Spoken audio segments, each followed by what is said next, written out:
There's no redeemable quality on that record. None. The only thing you can use that record off is to break your weed on it. That's about it. Or as a coaster for your drink.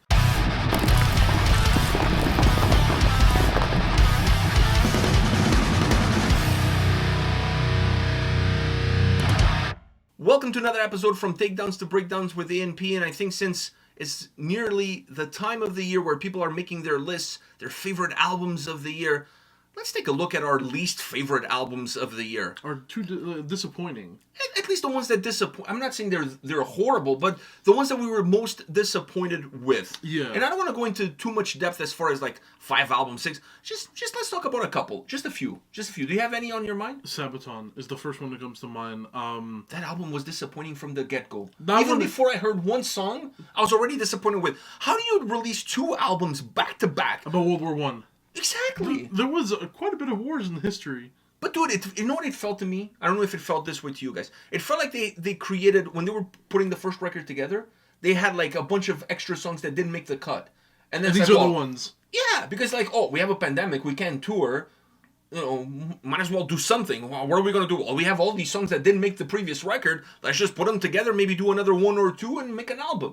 It's kind of lazy. It felt lazy to me. I feel like the other 1 or 2 were probably the good one, which was Stormtrooper, which was like the best That's song the best song on the whole album. Yeah. And it's not like the previous album was that good to begin with. I mean, really. One was not that good, and the other one was absolutely horrible. If to make the last album better and this album better, you don't do this album. And the last album, you take away one of the shitter songs and you put Stormtrooper in there. I think if you're gonna do an album, that's like the album would still be not as good as like even the album before that, but it'd still be better than what it is. In my opinion, the only way you can pull this off... Actually, there's 2 ways you can pull this off. The first way you can pull this off is if you're doing a concept record and you're going through the historical timeline of World War I, and the first record ends like halfway through World War I, and then the second album picks up where that one left off and takes you all the way to the end of the war. It goes from 1914 to 1916. Yeah, and then from 1916 to 1918. That's the only way you can pull back-to-back albums about the same subject matter. That's the only way. 1914 makes albums about World War I, and yet it still sounds like it's not like they're scraping. No, it's not like they're reinventing the wheel here. Like every single album sounds amazing and fresh and new, it's still about and World new War stories and everything. So I think. So one way was if they had done that way, which if they had done that way, I totally get it. And to be honest, I totally get it. If it was a concept from that perspective. And then when people would ask me grading 𝗙𝗏𝗏 albums, I would grade them as a duo. I wouldn't grade them as individual. Yeah, it would almost be like Chelsea Grin is doing that. They release Suffer in Hell, and then they're going to release Suffer in Heaven. So it's like part 1 and part 2, but it's like a double LP album. Yeah. So you almost have to look at them as one whole album that's released in 2 separate dates. That's kind of how you look at it. So that to me, that would have been a perfect way of doing it. But it just shows that the second album came as an afterthought of the first album, because... And I don't see 𝗙𝗏𝗏 doing it. I think maybe asking for them to do a concept like that, maybe we're asking too much. But anyhow, the other way to do it is if you do these 2 albums with 2 records in between them.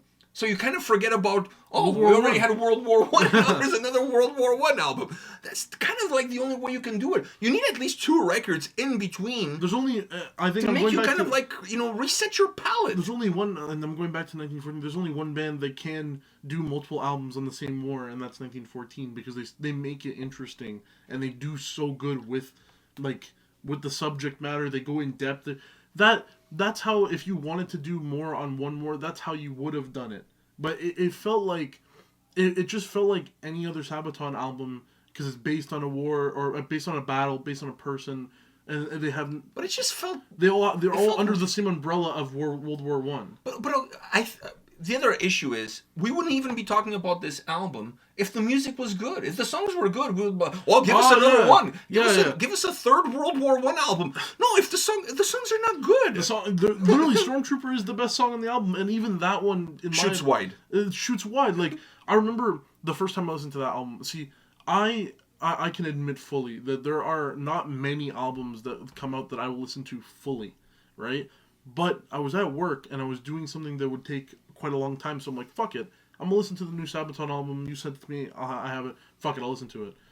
I listened to that entire album, and when I got inside, I'm like... It's almost like it's almost like I wasted some of my time. Like Stormtrooper was literally the only one I actually jammed to, and the rest of them were kind of like filler. Yeah, it just Fillers. Felt like, it got to the point where I was actually I was more engaged on my actual job, like me throwing out the trash or whatever. I was more engaged in that than the actual album. Like that was background music. It was almost like if that was elevator music. Yeah, it was like if that was playing through the PA. Like, yeah, it's there, but I'm not gonna like stop what I'm doing to listen to it. All right, so you had yours. Now it's my turn to have mine. And I think one of the most disappointed albums of the year for me has to be the new Behemoth record. I don't know where this band is going. I honestly don't have a clue of where they're trying to go with their sound, with their music. I mean, there's only so much you can say about the devil and all. I mean, there's a lot that you can say about it if you're creative about how you approach it. I just feel like they've kind of lost a little bit of their edge and a little bit of their creativity. The same way I feel towards that Sabaton album, the same way I feel about this Behemoth. This Behemoth album doesn't even come close to some of their best records. I didn't like their previous album that much, but even that one was way better than this one, and that's saying a lot because it wasn't great. And that one you didn't like studio-wise, but then when we saw some of the songs live, it works well. It works super well. It works well live. I'll give it to you. A song like '𝗙𝗥𝗢𝗠, I wasn't a fan of that song when I was listening to it. But live, it's a really great live it's song. An amazing song. But this album, it also started on the wrong foot for me because we heard that first single live, and we both hated it. It was a horrible first single. Yeah. So right away, in my mind, I'm like, fuck, like this is not starting off well.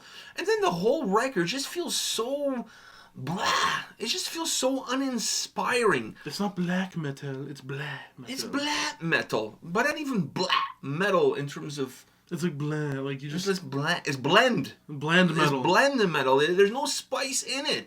I just felt like this record... They're missing their touch. Yeah, it felt safe to me. It felt like a record where we're not trying anything new. We're not trying to change anything. We're not trying to really push the envelope sound, atmosphere-wise, or even vocally, or even lyrically. We're just doing what a Behemoth album is expected to kind of sound like, right? And this album, while sounds like Behemoth, while feels like a Behemoth album, it's an album that will be forgotten through time. When people put lists together of the greatest Behemoth album of all time, this record is not even going to touch the radar. It's not even a blip on the radar. It's not even going to leave the lips of the person who's even trying to make the list. It's forgettable. It's not appealing to that end that has appealing songs that leave that lasting impression on you. It not even had songs that I felt slightly uncomfortable listening to. There's some Behemoth songs that when you listen to, you're like, holy fuck, I mean, we're this close of opening a portal to hell. We're this close of communicating with the devil himself. This album was like... It was like the Chucky of Behemoth albums. In the big scale of horror movies, Chucky is like, it's okay, but it's not like... Fuck, it's not like Poltergeist. Yeah. It's not Poltergeist. Specifically, the sequels to Chucky. Maybe I can make an argument for the original Chucky to be a great movie, but the sequels, The Bride of Chucky, for example, come on. This movie is the Bride of Chucky of Behemoth albums when you compare them to horror movies. It's just kind of like, meh. And then you listen to some albums like 𝗙𝗥𝗢𝗠 from Portugal that released a new record this year, or Black Anvil that released a new record this year. 𝗙𝗥𝗢𝗠 one was good. And Black Anvil. You listen to those two black metal albums from those two bands, and you're like, that is what a black metal album should sound feel like. That 𝗙𝗥𝗢𝗠 one was good. Off the chains. That one was really good, yeah. That album is what Behemoth used to be in terms of when you listen to it being like, whoa. The album is what the new one should have been. Yeah, which is what the old ones used to be. So I don't know. It almost feels this new album? It almost feels like a commercial record from them. It loses the touch. Which sounds weird. It's a commercial record from Behemoth. Yeah, will I still go in? Do I still love the band? Of course I do. Do I still love Sabaton? Of course I do. Will I go to the concert? Of course, because they're not going to play the whole album from start to finish. Neither will Sabaton. If that was the case, then I wouldn't go. But you know what I mean? So I go there for the old shit. That's what I'm going there for. And we've seen Sabaton multiple times, and we've seen Behemoth multiple times, and every single time we've seen those two bands, the concerts have been phenomenal. phenomenal. So nothing is going to change. And I honestly feel like these two records, while they're touring in support of those records, they will play songs of those records, obviously, because they're touring in support of those albums. I think in another 2 album cycles, they might not even be on the set list, songs from these 2 records. Because they have so much better material that fans want to listen to, that these 2 records are just not going to be... No, they're not even going to be there.